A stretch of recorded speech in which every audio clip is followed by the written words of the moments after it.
Yes, yes, my dear students of 10th standard high school.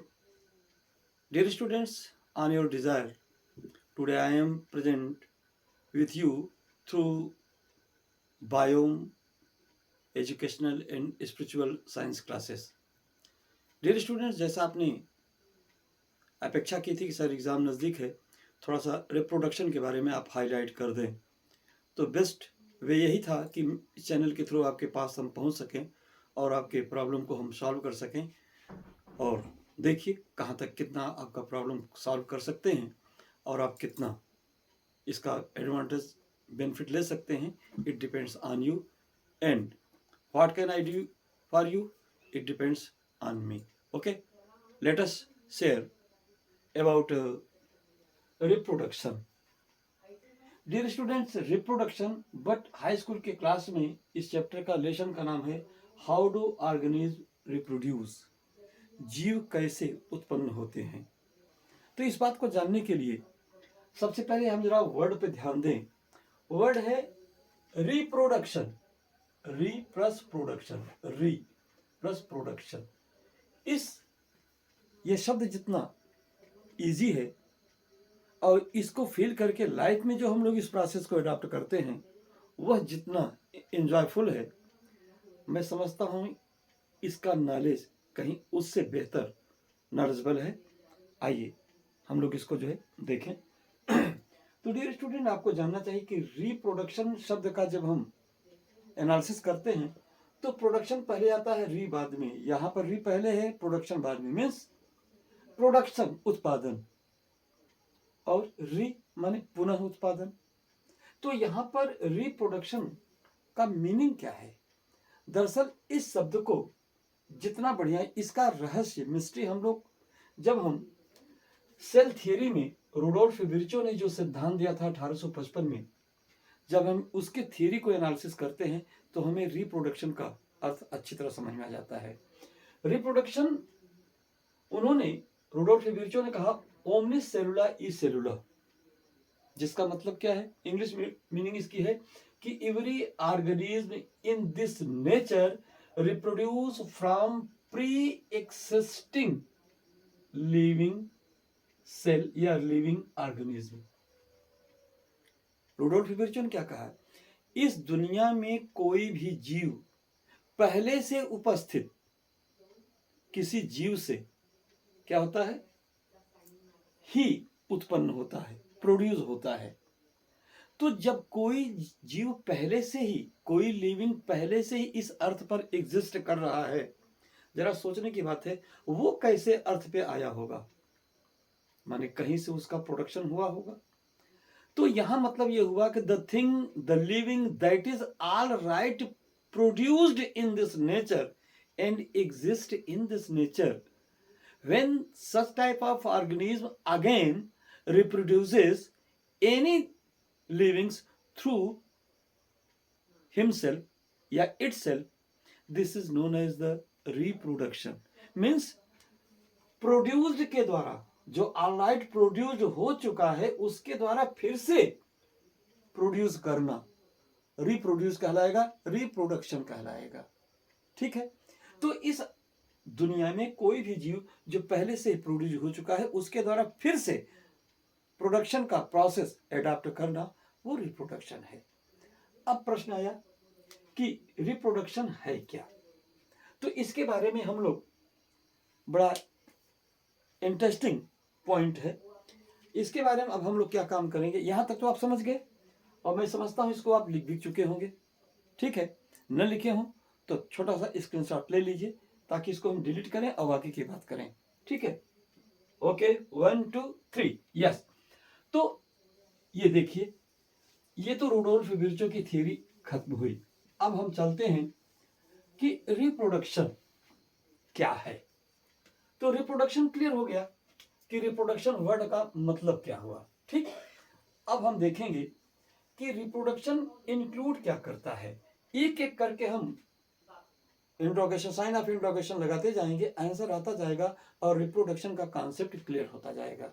जैसे यहाँ पे कुछ सेंटेंस लिखे हैं कि ये जो रिप्रोडक्शन है, रिप्रोडक्शन,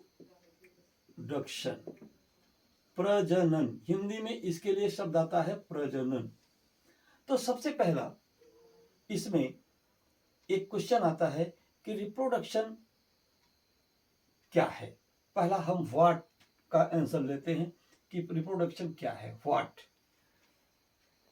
तो हमारी 12th क्लास के स्टैंडर्ड तक में जो एनसीईआरटी में रिप्रोडक्शन का स्पेलिंग वो दिया है, डिफिनेशन दिया है, इवन हाई स्कूल में भी वो थोड़ा सा कहीं ना कहीं खटकता है किसी किसी पॉइंट को लेकर के। लेकिन जो बेस्ट एग्जाम्पल और बेस्ट डिफिनीशन हो सकता है वो मैं आपको देने का प्रयास कर रहा हूँ।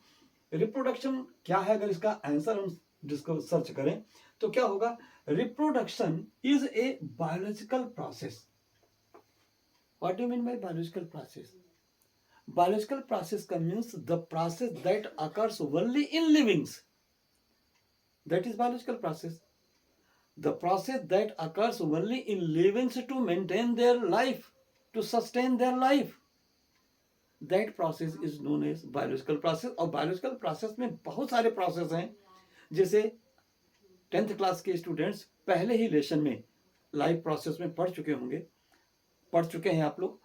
अब यहाँ पर उसी प्रोसेस में से भी ये भी एक रिप्रोडक्शन भी एक बायोलॉजिकल प्रोसेस ही है, ठीक है। तो क्या कह रहे हैं कि reproduction is a biological process in which, जिसमें parent, what do mean by parent? Parent mean all right, पहले से कोई जो प्रोड्यूस हो चुका है, ऑल राइट, पहले से वह लिविंग जो इस अर्थ पर एग्जिस्ट कर रहा है वही पेरेंट बन सकता है। तो यहाँ पे जो पेरेंट हैं, पेरेंट क्या हो सकते हैं? पेरेंट दो प्रकार के होते हैं। रिप्रोडक्शन में पार्टिसिपेट करने वाले पेरेंट क्या हो सकते हैं? 1 भी हो सकते हैं और 2 भी हो सकते हैं। पेरेंट अगर 1 होगा तो वह मोनो पेरेंटल रिप्रोडक्शन कहलाता है। क्या कहलाता है? पेरेंट यदि 1 होगा तो वह क्या कहेगा? Mono parental reproduction.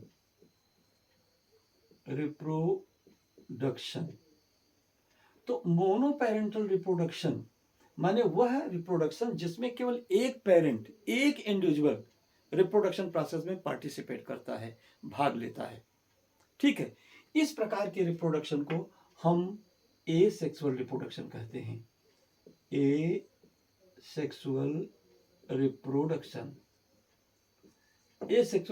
कहते हैं। और दूसरे पेरेंट 2, जब 2 पेरेंट रिप्रोडक्शन प्रोसेस में पार्टिसिपेट करते हैं तो उसको हम कहते हैं by parental reproduction short form. और बाई पेरेंटल रिप्रोडक्शन को कहा जाता है सेक्सुअल रिप्रोडक्शन,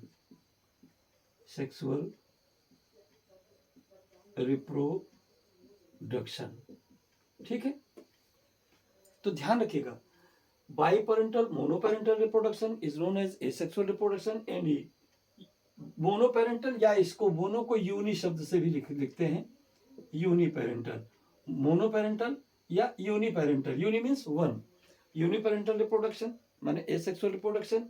और बेटा एसेक्सुअल रिप्रोडक्शन का रिजल्ट क्या होगा, अर्थात एसेक्सुअल रिप्रोडक्शन हो तो कैसी संतानें बनेंगी, इसके बारे में भी हम आगे चर्चा करते हैं। पहले इस बात को यहीं पे रोक देते हैं। तो पेरेंट का अर्थ हुआ कि reproduction is a biological process का मतलब क्या है? यहाँ प्रोसेस, पेरेंटल शब्द पर हम आ गए लेकिन प्रोसेस को भी हमने क्लियर नहीं किया। तो प्रोसेस का मतलब कैसा प्रोसेस, कैसी प्रोसेस होती है? ये रिप्रोडक्शन की प्रोसेस है।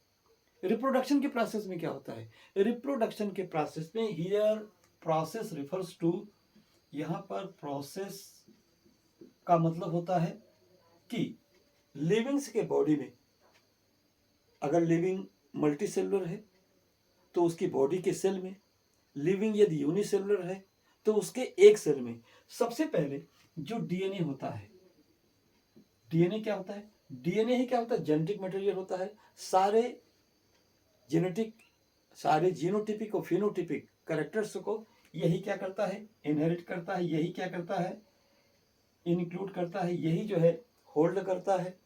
तो क्या होता है, पहले इसमें डिवीजन होता है और इसके डिवीजन को हम कहते हैं रेप्लिकेशन। रेप्लिकेशन तो यह जब रेप्लिकेट करेगा तो एक डीएनए से दो डीएनए बनेगा। ये एक डीएनए है, ये एक डीएनए क्या करेगा, एक डीएनए से दो डीएनए बनेगा।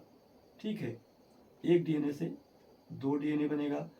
अब क्या होगा, इस सेल के अंदर एक डीएनए से दो डीएनए हो गया। अब क्या होगा, सेल का जो साइटोप्लाज्म है हाफ इस डीएनए के साथ और हाफ इस डीएनए के साथ क्या हो जाएगा, सराउंड हो जाएगा और इसके द्वारा क्या होगा, दो सेल का फॉर्मेशन होगा। दो सेल का फॉर्मेशन, एक सेल इस डीएनए के साथ अपना एग्जिस्ट करेगी और दूसरी सेल इस डीएनए के साथ एग्जिस्ट करेगी। ये जो प्रोसेस क्या होगी, एक ये मदर सेल हो गई, ये पेरेंट सेल हो गई, इससे क्या होगा, दो डॉटर सेल बन गए। ठीक है, तो इस प्रकार से यही प्रोसेस बॉडी में भी होता है। किसी एक बॉडी से क्या होता है, दो जीव उत्पन्न होते हैं जो उसके सन या डॉटर कहलाएंगे। ठीक है, तो इस प्रकार से यहां पर पहले डीएनए का रेप्लिकेशन होता है, फिर इसके बाद डीएनए से ही सेल का डिवीजन होता है, साइटोप्लाज्म का डिवीजन होता है और एक इंडिविजुअल से दो इंडिविजुअल प्रोड्यूस हो जाते हैं, रिप्रोड्यूस हो जाते हैं। ठीक है, तो ये प्रोसेस का मतलब यहाँ पर डिवीजन से है। तो क्या कर रहे हैं इसमें, reproduction is a biological process in which parent, यहां क्लियर हो गया, पेरेंट गिव्स राइस। यहां पर गिव्स राइस का मतलब क्या हुआ, अगर प्रोकैरियोटिक है तो प्रोकैरियोटिक लिए गिव्स राइस की जगह पर हम कहते हैं जनरेट्स। यदि ओवी पैरस है तो हम गिव्स राइस की जगह वर्ड यूज करते हैं लेज, देना, जैसे लेज एक्स। ठीक है, अगर यह वीवी पैरस लिविंग है तो कहेंगे गिव्स बर्थ, जन्म का देना। तो यहां गिव्स राइस में जो है तीन शब्द छिपे हुए हैं, कौन कौन, ओरिजिनेट्स या लेस या गिव बर्थ।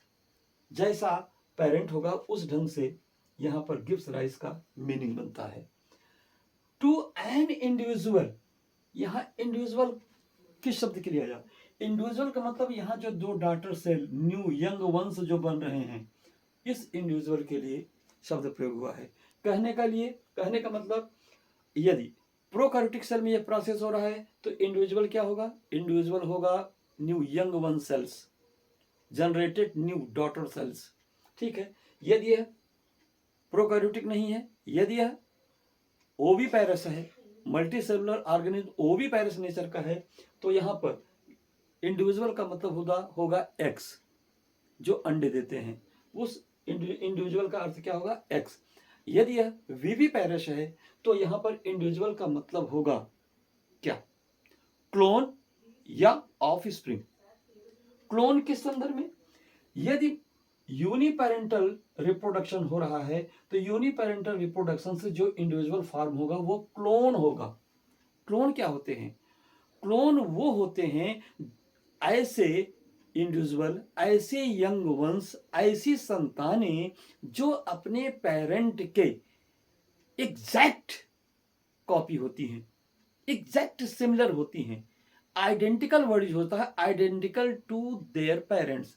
अब यहां आइडेंटिकल का अर्थ क्या हुआ, आइडेंटिकल का अर्थ हुआ वह लिविंग्स, वह नया न्यू बॉर्न इंडिविजुअल का जेनेटिक फीचर, जेनेटिक फिगर अपने पेरेंट के फिगर से बिल्कुल समान होगा। यानी जेनेटिकली डीएनए के बेस पर एंड फिनोटिपिकली वाय दृश्य रूप में भी वह यंग वन अपने पेरेंट के बिल्कुल सेम होगा, यानी होमोजाइगोटिक कंडीशन होती है। ठीक है, तो ऐसे इंडिविजुअल को हम क्या कहते हैं, क्लोन कहते हैं। बेटा ध्यान रखना, क्लोन और ट्विंस में डिफरेंस है। क्लोन, कोई भी संतान यदि अपने पेरेंट के सिमिलर हो एग्जैक्ट सिमिलर हो, आइडेंटिकल हो, तो वह क्लोन कहलाती है। लेकिन यदि न्यू यंग वन इंडिविजुअल्स, एक नहीं दो हैं, यदि कोई इंडिविजुअल अपने ही समान दूसरे इंडिविजुअल के बिल्कुल आइडेंटिकल हो या मोर ओवर आइडेंटिकल हो, सिमिलर हो, तो वह दोनों प्रोजनी, वो दोनों संतानें एक दूसरे के क्लोन कहलाती है, एक दूसरे के ट्विंस कहलाती हैं। ठीक है, ट्विंस भी कई प्रकार के होते हैं, लेकिन अब उसको हम लोग हायर क्लास में जानेंगे, यहां पे इतना ही। दूसरी चीज, यदि इंडिविजुअल्स क्या है, यदि बाई पेरेंटल रिप्रोडक्शन हो रहा है, यानी सेक्सुअल रिप्रोडक्शन हो रहा है, तो सेक्सुअल रिप्रोडक्शन से जो संतानें उत्पन्न होती हैं, उस इंडिविजुअल के लिए वर्ड यूज होता है of springs. Of springs mean variants. Variants क्यों? क्योंकि सेक्सुअल रिप्रोडक्शन के द्वारा उत्पन्न हुई संतानें अपने पेरेंट के एग्जैक्ट सिमिलर नहीं होती हैं, कुछ न कुछ उसमें वेरिएशन होता है, कुछ न कुछ उसमें भिन्नता होती है। क्यों? क्योंकि उस इंडिविजुअल में हाफ जेनेटिक ट्रेट्स उसकी मदर से आते हैं और हाफ उसके फादर से उसमें प्रेजेंट होते हैं। तो जब जीन हाफ हाफ 50-50 दो पेरेंट्स से आए हैं, तो वह जो इंडिविजुअल होगा वो 50% अपने मदर के सिमिलर होगा, 50% अपने फादर के सिमिलर होगा। ठीक है, तो यहां पर ऑफ स्प्रिंग वर्ड आता है। अब यहां पे सिमिलर वर्ड आया है, सिमिलर टू इटसेल्फ। इटसेल्फ माने पेरेंट, इटसेल्फ मींस यहां पेरेंट है। सिमिलर का मतलब क्या है? सिमिलर का मतलब वही है जीनोटिपिक क्या कहते हैं, homozygotic similarity and heterozygotic similarity. Homozygotic similarity माने एसेक्सुअल रिप्रोडक्शन में जब उसके पेरेंट के 100% जीन्स उसके प्रोजेनी में, उसकी संतान में स्थानांतरित होते हैं, तो सभी जीन्स उसके पेरेंट के समान होते हैं। जब वो क्लोन होता है तो वो होमोजाइगोटिक सिमिलरिटी कहलाती है, और जब वह क्लोन नहीं ऑफ स्प्रिंग होता है तब वो हेट्रोजाइगोटिक सिमिलरिटी को रिप्रेजेंट करता है। ठीक है, और हेट्रोजाइगोटिक सिमिलरिटी क्या होती है? यह इवोल्यूशन को क्या करती है? प्रमोट करती है। जीवों में जो इवोल्यूशन होता है, इवोल्यूशन में सपोर्ट करने वाला जो रिप्रोडक्शन है, वो सेक्सुअल रिप्रोडक्शन ही होता है। तो इतना जानने के बाद आइए एक बार फिर से एक लाइन में हम लोग इस रिप्रोडक्शन के व्हाट का मतलब समझ लें। रिप्रोडक्शन है क्या? तो बेटा, reproduction is a biological process in which parent gives rise to an individual similar to itself. Hindi भाषी जो हमारे स्टूडेंट्स हैं उनके लिए यह कहना होगा कि प्रजनन जीवों में एक जैविक प्रक्रिया है जिसमें कोई जनक अपने समान संतानों को जन्म देता है। ठीक, इतना कंसेप्ट क्लियर हो गया। अब आइए, अब इस चीज को हम मिटाएंगे क्योंकि अगले पॉइंट पे हम लोग जो है फोकस करेंगे। ठीक है, आइए अब यहां पे दूसरा इशू आता है कि रिप्रोडक्शन होता क्यों है। बेटा ध्यान रखना, आपकी एनसीईआरटी में जितने भी क्वेश्चन दिए गए हैं, वे सभी क्वेश्चन, आज जितनी चीजें हम आपको बता रहे हैं उसी में सारे क्वेश्चन के आंसर आपको मिल जाएंगे, और एक एक करके हम आपको उस क्वेश्चन के सिम्टम भी दिखाएंगे। सबसे पहली चीज, रिप्रोडक्शन। रिप्रोडक्शन क्या जीवन के लिए आवश्यक है? एक प्रश्न यह है कि रिप्रोडक्शन क्या होता है। लिविंग्स में रिप्रोडक्शन एक ऐसा प्रोसेस है जिसमें पूरी जितनी बॉडी हमारी एनर्जी प्रोड्यूस करती है, उस एनर्जी का 1/4 एनर्जी केवल और केवल रिप्रोडक्शन में कंज्यूम हो जाता है। तो इतनी एक्सपेंसिव एनर्जी के प्रोसेस को लिविंग्स क्यों अडॉप्ट करता है? व्हाई? रिप्रोडक्शन क्यों अडॉप्ट करता है? इतनी महंगी खर्चीली ऊर्जा व्यवस्था को जीव क्यों अपनाता है? अपनी एनर्जी को सेव करे, अगला काम करे, लेकिन नहीं, फिर भी अपनाता है। क्यों? तो यदि हम इसका आंसर खोजें कि रिप्रोडक्शन व्हाई, रिप्रोडक्शन क्यों होता है, क्यों कोई जीव रिप्रोडक्शन के प्रोसेस में पार्टिसिपेट करता है, तो बेटा सीधा सा इसका आंसर है to maintain their existence in the nature. हर जीव की ये एंजाइटी होती है, ये रिक्वायरमेंट होती है, ये नीड होती है कि तेरा वैभव अमर रहे माँ, हम दिन चार रहे न रहे।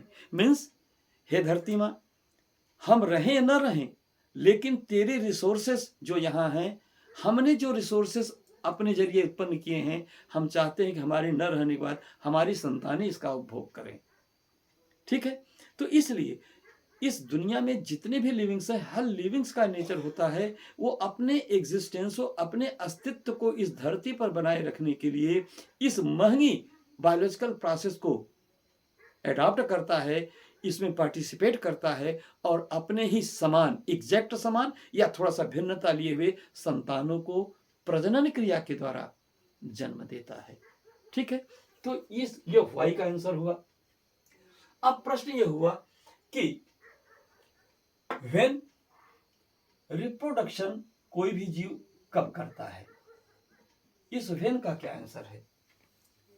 व्हेन, तो ध्यान रखिएगा, व्हेन का मतलब है सर्कमस्टांसेस। व्हेन का आंसर है सर्कमस्टांस। किस सर्कमस्टांसेस में जीव रिप्रोडक्शन करता है? तो बेटा ध्यान रखिए, सर्कमस्टांसेस या कंडीशंस दो ही होती हैं, या तो फेवरेबल होंगी,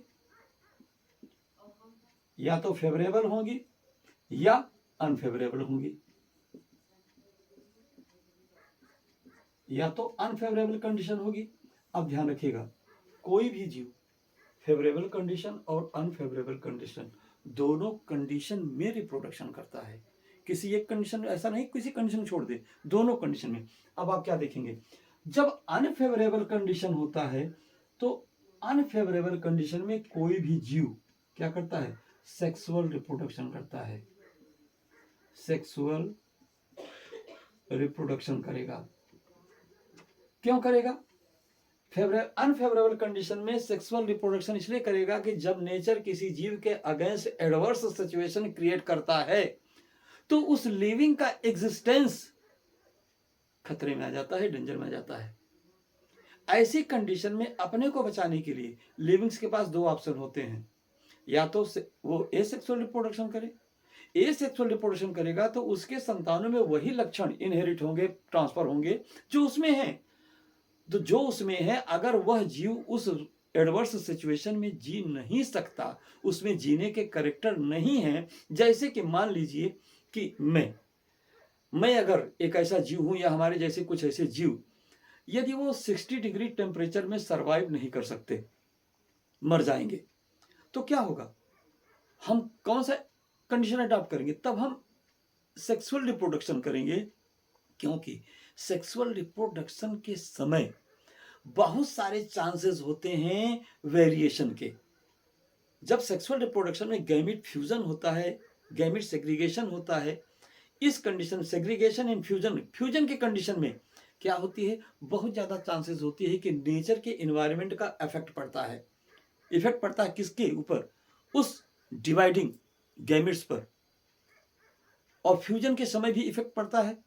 तो यदि नेचर ने एडवर्सली इफेक्ट कर दिया और उसमें म्यूट, वो जीन हमारा म्यूट कर गया, म्यूट करने पे दो ही प्रकार का रिजल्ट आएगा, या तो उस नई संतान में उस प्रतिकूल परिस्थिति को झेलने की क्षमता आ जाएगी, या तो वो मर जाएगा। तो मर भले जाए, लेकिन इतना तो चांसेस 50% ही सही, लेकिन इतना तो चांसेस है ना कि उसमें एडवर्स सिचुएशन को एडाप्ट करने या उसमें सफर करने के उसमें गुण आ जाएंगे। इसीलिए लिविंग्स क्या करता है? सेक्सुअल रिप्रोडक्शन के द्वारा वेरिएंट्स को जनरेट करता है, ऑफस्प्रिंग्स को जनरेट करता है, क्योंकि ऑफस्प्रिंग्स हमेशा अपने पेरेंट के समान नहीं होते हैं। जब समान नहीं होंगे तो क्या होगा? हो सकता है, यह संभव है कि उसमें वो परिवर्तन हो जाए जो उस नए जीव को उत्पन्न कर ले, या उस एडवर्स सिचुएशन में वो जिंदा रह जाए। एक चीज ध्यान रखिएगा, हम आपको एक कहानी बताएं। एक बैक्टीरिया है थर्मस एक्वाटिकस। थर्मस एक्वाटिकस गर्म झरने का बैक्टीरिया है। ये बैक्टीरिया कभी ठंडे झरने में रहता था, लेकिन एकाएक जब उसके नीचे ज्वालामुखी धधकने लगा तो वहां का पानी बॉयल करने लगा, यानी कंडीशन एडवर्स हो गई। अब उसमें क्या हुआ? बैक्टीरिया जो पहले एसेक्सुअल रिप्रोडक्शन करते थे, बाइनरी फिशन के द्वारा अपनी संतानों को उत्पन्न करते थे, तो होता क्या था उनकी संतानों में वही कैरेक्टर डेवलप होता था जो उसमें होता था, जो उसके पेरेंट में था। अब वो बैक्टीरिया क्या किए? उस वार्म टेम्परेचर में, बॉइलिंग वाटर में मरने लगे। तो बैक्टीरिया के कुछ स्पीसीज 0.1% यानी 99% बैक्टीरिया तो मर गए, लेकिन 1% बैक्टीरिया जिन्होंने सेक्सुअल रिप्रोडक्शन में पार्टिसिपेट किया, उनमें उनसे जो वेरिएंट्स उत्पन्न हुए, उसमें क्या हुआ, उसमें 100 डिग्री सेंटीग्रेड में भी जीने की कैपेबिलिटी उत्पन्न हो गई, क्योंकि उसके जीन परिवर्तित हो गए। जब परिवर्तित हो गए तो यह बैक्टीरिया जो नया, जो कि 100% बॉइलिंग वाटर में भी अपने को एग्जिस्ट कर सकता है, उसी को हम थर्मस एक्वाटिकस बैक्टीरिया कहते हैं। और ऐसे ही अन्य जीवों में भी होता है। तो हुआ क्या, अब यह नया बैक्टीरिया क्या हुआ, अपने पेरेंट बैक्टीरिया से क्वाइट डिफरेंट था, अर्थात एक बैक्टीरिया की न्यू स्पीसीज आ गई जो कि इवोल्यूशन को सपोर्ट करती है। डार्विन भी इस चीज को अप्रिशिएट करता है और फॉलो करता है और उसके सिद्धांत बताते हैं। लेकिन जब फेवरेबल कंडीशन होता है तो फेवरेबल कंडीशन में जो लिविंग्स होते हैं वो जनरली क्या करते हैं, एसेक्सुअल रिप्रोडक्शन करते हैं। और एसेक्सुअल रिप्रोडक्शन में किसी प्रकार के वेरिएशन की आवश्यकता नहीं होती है, किसी वेरिएंट्स की रिक्वायरमेंट नहीं होती है, इसलिए वो अपनी संख्या इजिली, स्मूथली और फास्टली क्या करते हैं, ग्रो करते हैं। और यह प्रोसेस भी क्या होता है, शॉर्ट होता है बट फास्ट होता है कंपेरिजन टू सेक्सुअल रिप्रोडक्शन। इसलिए लिविंग्स क्या करते हैं, अपने संतानों के, अपने कल्चर को, अपनी संख्या को बढ़ाने के लिए प्रायः फेवरेबल कंडीशन में सेक्सुअल रिप्रोडक्शन को अडॉप्ट करते हैं। अच्छा, ये आपके व्हेन का आंसर मिल गया रिप्रोडक्शन में। अब अगली बात आई वेयर। व्हेन के बाद फिर अगला प्रॉब्लम आया कि रिप्रोडक्शन कहाँ होता है। व्हेन के बाद अब हम लोग वेयर का आंसर लेंगे। वेयर, इसका बहुत छोटा सा आंसर है, वेयर रिप्रोडक्शन। तो बेटा ध्यान रखना, कोई भी लिविंग्स अपने हैबिटेट में ही रिप्रोडक्शन करता है। आंसर क्या होगा, इसका आंसर होगा इन इट्स या इन हिज या हर हैबिटेट। कोई भी जीव अपने आवास में ही प्रजनन की क्रिया करता है, क्योंकि वहीं पर उसको सबसे ज्यादा सेफ्टी मिलती है। और इसी सेफ्टी के बेस पर फूड की अवेलेबिलिटी, रिप्रोडक्शन, ब्रीडिंग की सेफ्टी और शेल्टर, बॉडी की सेफ्टी, इसी तीन उद्देश्य को प्रायोरिटी दे करके तो कोई जीव क्या करता है, अपने हैबिटेट का सिलेक्शन करता है। इसलिए हर लिविंग्स के हैबिटेट अपने अलग अलग होते हैं। अच्छा, हमें व्हाट का आंसर मिल गया, व्हाई का आंसर मिल गया, व्हेन का आंसर मिल गया और वेयर का आंसर मिल गया। अब प्रश्न आया हाउ का आंसर लेने से पहले, अगर हम हाउ का आंसर ले लें, यानी रिप्रोडक्शन कैसे होता है, कैसे होता है, भाई सीधी सी बात, बाई रेप्लिकेशन फर्स्ट। पहले क्या होगा, दो चीज होगा, first by replication of DNA and then after by cell division. यही दो प्रोसेस हैं। रिप्रोडक्शन कैसे होता है, पहले डीएनए का रेप्लिकेशन होता है, फिर सेल का डिवीजन होता है। अब थोड़ा सा अगर एक स्टेप और नीचे उतर जाएं इसके, तो क्या होगा, हाउ कैसे होता है, यानी सेल डिवीजन हो गया। अब प्रश्न है सेल डिवीजन कैसा होगा, तो बेटा ध्यान रखना, जितने प्रोकैरियोट्स होते हैं उसमें जो सेल डिवीजन होता है वो क्या होता है, किस प्रकार से होगा, माइटोटिक, एमाइटोटिक, माइटोटिक एंड मियोटिक, तीन प्रकार के डिवीजन होते हैं। क्या होगा, एमाइटोटिक डिवीजन। कौन, प्रोकैरियोट्स में जो रिप्रोडक्शन होता है वो एमाइटोटिक नेचर का होता है। ए का मतलब नहीं, माइटोस माने थ्रीड, माने क्रोमोसोम, यानी बिना क्रोमोसोम फॉर्मेशन के अगर सेल का डिवीजन हो रहा है तो एमाइटोटिक डिवीजन है, जो जनरली प्रोकैरियोट्स और लोअर फंजाइम होते हैं। दूसरी चीज क्या है, माइटोटिक, जिसमें क्या होता है, सेल डिवीजन से पहले क्या होता है, उसमें क्रोमोसोम थ्रीड का फॉर्मेशन होता है, क्रोमैटिन थ्रीड का फॉर्मेशन होता है। लेकिन फॉर्मेशन के बाद भी क्या होता है, उसमें जो पेरेंट में जितने क्रोमोसोम होंगे उसके डॉटर में भी उतने ही क्रोमोसोम होंगे। ठीक है, डॉटर में भी इतने क्रोमोसोम होंगे। और माइटोटिक डिवीजन क्या होता है, माइटोटिक डिवीजन क्या होता है, इक्वेशनल डिवीजन है। इक्वेशनल डिवीजन होता है जो कि किस में होता है? हायर प्लांट्स और हायर लिविंग्स में होता है, एनिमल्स में होता है। दूसरा क्या है? Meiotic division. मेयोटिक डिवीजन, इसमें क्या होता है? पेरेंट सेल में जितने क्रोमोसोम होते हैं, इस डिवीजन के कंप्लीट होने के बाद उसके डॉटर सेल में क्रोमोसोम क्या हो जाते हैं? हाफ हो जाते हैं। और संख्या क्या हो जाती है? ये संख्या, इसमें एक मदर सेल से 2 डॉटर सेल बनेंगे, दोनों में क्रोमोसोम सेम वही रहेंगे जो उसके मदर सेल में हैं। मेयोटिक डिवीजन को रिडक्शन डिवीजन भी कहते हैं। इसमें मदर सेल में जितने क्रोमोसोम होंगे, डिवीजन के बाद उससे 4 डॉटर सेल बनेंगे, और चारों डॉटर सेल में क्रोमोसोम क्या होते हैं? मदर सेल के हाफ होते हैं, आधा हो जाते हैं, रिड्यूस हो जाते हैं। तो इस प्रकार का जो डिवीजन है, प्रायः सेक्सुअल रिप्रोडक्शन इसी मेयोटिक डिवीजन के द्वारा होता है, और एसेक्सुअल रिप्रोडक्शन यह माइटोटिक डिवीजन के द्वारा होता है। ध्यान रखिएगा,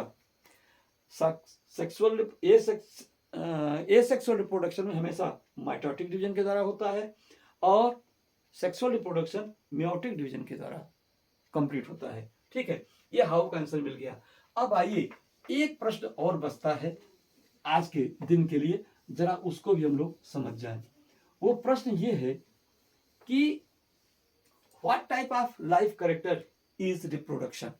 रिप्रोडक्शन किस प्रकार का जैव लक्षण है, लाइफ प्रोसेस है, किस प्रकार का कैरेक्टर है ये? तो ध्यान रखिएगा, यहां पर हमें बड़ा अच्छा आंसर मिलता है कि लाइफ किस प्रकार का लाइफ कैरेक्टर है ये, कौन? रिप्रोडक्शन। तो बेटा ध्यान रखना, क्लास 11th के एनसीईआरटी में आपको पहले लेसन में बताया जाएगा कि यह रिप्रोडक्शन क्या होता है? नॉन स्पेसिफिक नेचर का होता है। नॉन स्पेसिफिक नेचर का होता है, यानी नॉन स्पेसिफिक का मतलब यह विशिष्ट नहीं है। मीन्स अपनी लाइफ, फुल लाइफ जीने के लिए रिप्रोडक्शन आवश्यक नहीं है। यदि रिप्रोडक्शन आवश्यक होता तो यह स्पेसिफिक कैरेक्टर होता लाइफ का। लेकिन अगर कोई जीव पूरे जीवन भर रिप्रोडक्शन न करे तो भी वह पूरा जीवन प्लेजेंटली डील कर सकता है, आराम से जिंदगी जी सकता है। तो सभी कहने का क्या अर्थ हुआ कि reproduction is not necessary for any livings to complete his full whole life. अपने पूरे जीवन को पूर्ण करने के लिए किसी भी जीव के लिए रिप्रोडक्शन करना बहुत जरूरी नहीं है।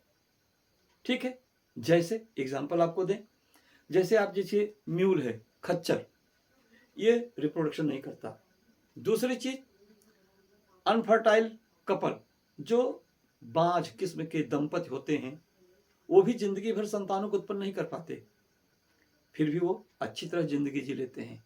जो क्या होते हैं, ट्रांसजेंडर्स होते हैं, छक्के, जो रिप्रोडक्शन करने में बिल्कुल इनकैपेबल हैं, फिर भी उनकी लाइफ बिना रिप्रोडक्शन के भी अच्छी तरह लाइफ, वो लग्जरियस लाइफ डील करते हैं। और दूसरी चीज क्या है, वर्कर भी, श्रमिक मधुमक्खी, ये भी प्रजनन क्रिया में भाग नहीं लेता, फिर भी अपनी पूरी फुल लाइफ डील करता है। तो इस प्रकार से रिप्रोडक्शन जीवन के लिए आवश्यक नहीं है, इसीलिए यह नॉन स्पेसिफिक कैरेक्टर कहलाता है। ठीक है बेटा, अब हमको क्या जानना है, हाउ डू ऑर्गेनिज्म रिप्रोड्यूस। इसके बाद आपके एनसीईआरटी में बहुत सारे छोटे छोटे हेडिंग हैं, उन सारी हेडिंग्स को हमको जो है 1 by 1 करके पढ़ना है, और उसे हम लोग जो है ध्यान से पढ़ेंगे। तो इसमें पहला क्वेश्चन आया, do organism create exact copy of themselves. आपके एनसीईआरटी का पहला सा प्रश्न है कि क्या इस दुनिया में सभी ऑर्गेनिज्म अपने ही समान एग्जैक्ट कॉपी यानी संतानों को उत्पन्न करते हैं? तो इसका उत्तर यस भी है और नो भी है। क्यों? क्योंकि कोई भी जीव जब एसेक्सुअली रिप्रोडक्शन करता है तो एसेक्सुअल रिप्रोडक्शन के द्वारा क्या करता है, वो अपनी एग्जैक्ट आइडेंटिकल कॉपी को प्रोड्यूस करता है, जिसको हम क्लोन कहते हैं। लेकिन ऐसे जीव जब सेक्सुअल रिप्रोडक्शन के द्वारा अपने ऑफस्प्रिंग्स को प्रोड्यूस करते हैं तो वह उसके पेरेंट के आइडेंटिकल नहीं होता है, मोर ओवर सिमिलर होता है। ठीक है, तो इस प्रकार से इस प्रश्न का उत्तर यही है कि यस एंड नो बोथ। हाँ, एसेक्सुअल रिप्रोडक्शन के रिस्पॉन्स में, रेफरेंस में वो एग्जैक्ट आइडेंटिकल कॉपी को प्रोड्यूस करते हैं, और सेक्सुअल रिप्रोडक्शन के रेफरेंस में वो वेरिएंट्स को क्रिएट करते हैं जिसको ऑफस्प्रिंग्स कहा जाता है, और जो एग्जैक्ट नहीं होता है। इसी प्रकार से हम लोग एक एक करके सारे सेगमेंट्स को पढ़ लेंगे। दूसरी चीज, रिप्रोडक्शन का काइंड क्या है, टाइप क्या है, रिप्रोडक्शन का टाइप क्या है, टाइप ऑफ रिप्रोडक्शन।